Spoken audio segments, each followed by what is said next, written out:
Good morning, afternoon, or evening, wherever you are enjoying the World Cup Brazil 2014. Now, starting off with the latest game that ended on this Tuesday morning. The U.S. team scored easily the fastest goal so far at this year's World Cup in what turned out to be a thrilling and explosive match. It took Captain Clint Dempsey just 30 seconds to put the ball in the back of Ghana's net. Ghana leveled it up in the second half, but John Brooks headed home the winner in the 86th minute. But it was a completely different story in the match between Iran and Nigeria in Curitiba. They became the first team to draw in this year's World Cup, playing out a rather dull 0-0. Now moving on to another record, the first hat trick in Brazil. The honor goes to Germany's Thomas Muller. Muller was also cutting up controversy after he got headbutted by Pepe. The Portuguese player, thinking Muller was play acting, reacted angrily when the referee sent him packing with a red card. A man short before halftime and injuries on the Portuguese side, their star man Ronaldo couldn't work his usual magic on the pitch.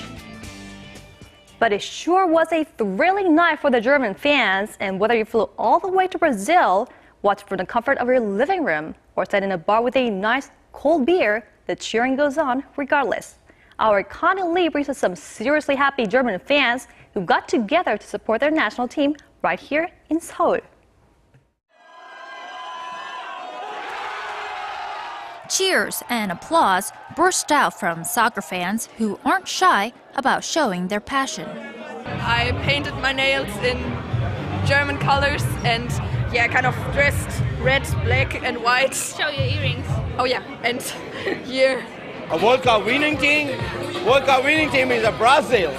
The 2014 World Cup is in full swing, and here in Korea, you not only see Team Korea fans making a statement, you see fans from all over the world packing the pubs and restaurants to watch the games. Even though most of the World Cup matches are in the wee hours here in Korea, it's the love of the game that is bringing together the different people who are all rooting for their home country. The atmosphere is here, good atmosphere, and the people who really enjoy the soccer and usually enjoy the hangout gather here, so it's fun. A handful of venues are open into the early morning hours in downtown Seoul to accommodate those who want to watch the matches live and on the big screen.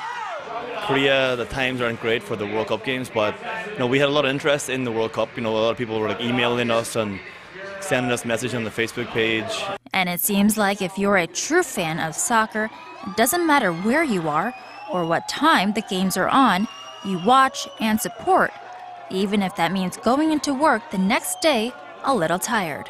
Yes, it's a bad time for going to work tomorrow, but if you really want to support your team, your national team, then it doesn't matter how late it is, you just need to support them. Connie Lee, Arirang News. Well, I guess Group G may stand for Germany after that. Now let's turn our attention to Group H now, Korea's group.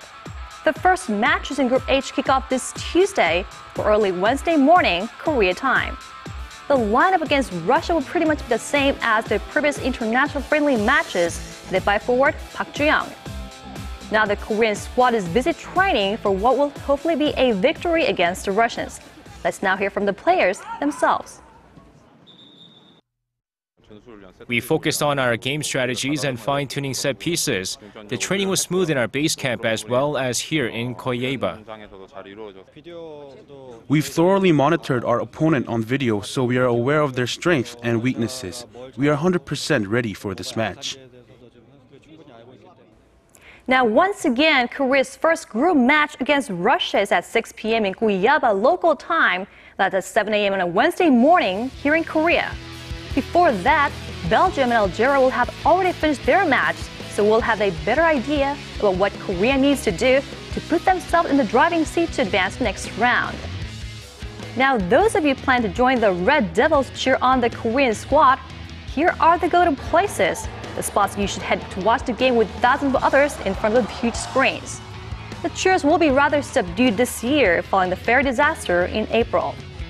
A rather reserved mass cheer will be held at Gwanghwamun Square instead of the City Hall, and another spot is prepared at Yeongdong-dae Boulevard That's in front of the business district of Samsung Station. Now, Korea's superstar Psy is set to perform his latest hit, Hangover, and his other songs for the fans right there. We will bring you the live scenes of the cheering fans. It's some sight to see, so stay tuned to Arirang for all the excitement throughout the day.